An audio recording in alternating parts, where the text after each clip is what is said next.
ರೀತಿಯಾಗಿ ಧರ್ಮಸಿಂಗ್ ಸ್ವಾಮೀಜಿಯ ಪಾದಗಳಿಗೆ ನಮಸ್ಕರಿಸ್ತಾ ವೇದಿಕೆಗೆ ಆಸಕ್ತರಾಗಿರ್ತಕ್ಕಂಥ ನಮ್ಮ ಕೇಂದ್ರ ಸರ್ಕಾರ ಭಾರತ ಸರ್ಕಾರದ ಸಚಿವರು ಹಿರಿಯರಾಗಿರ್ತಕ್ಕಂಥ ಪ್ರಹ್ಲಾದ್ ಜೋಶಿ ಸಾಹೇಬ್ರವರೇ, ಅಣ್ಣನ ಸಮನಾಗಿರ್ತಕ್ಕಂಥ ಹಾಗೂ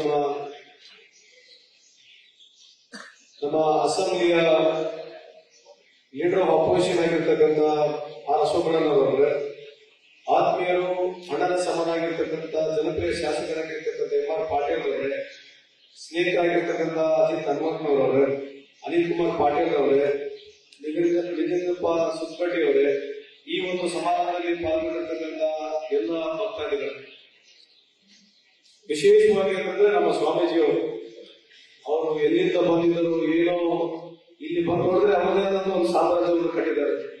ಈ ಸಾಮ್ರಾಜ್ಯ ಏನಂತಂದ್ರೆ ಸುಮಾರು 8,000ಕ್ಕೂ ಹೆಚ್ಚು ಮಕ್ಕಳು ಈ ಒಂದು ಸಾಮ್ರಾಜ್ಯದಲ್ಲಿ ವಿದ್ಯಾಭ್ಯಾಸ ಮಾಡ್ತಾ ಇದ್ದಾರೆ ಅಂತಂದ್ರೆ ಇಡೀ ಉತ್ತರ ಕರ್ನಾಟಕಕ್ಕೆ ಒಂದು ಹೆಮ್ಮೆಯ ವಿಷಯ.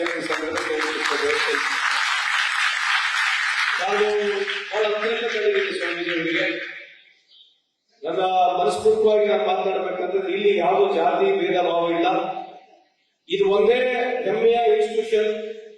ಬಡ ಮಕ್ಕಳಿಗೆ ಅತ್ಯಂತ ಕಮ್ಮಿ ದರದಲ್ಲಿ ಕ್ವಾಲಿಟಿ ಎಜುಕೇಶನ್ ಕೊಡ್ತಕ್ಕಂಥ ಸಂಸ್ಥೆ ಯಾರೇ ಕಟ್ಟಿದ್ರೆ ಈ ಸ್ವಾಮೀಜಿಯವರು ಕಟ್ಟಿರುತ್ತೆ.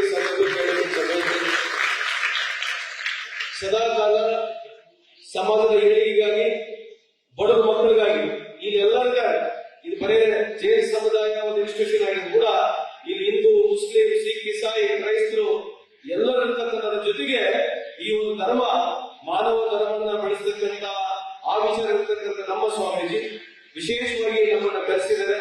ಎಲ್ಲರೂ ನಾವು ಬಂದಿದ್ದೇವೆ.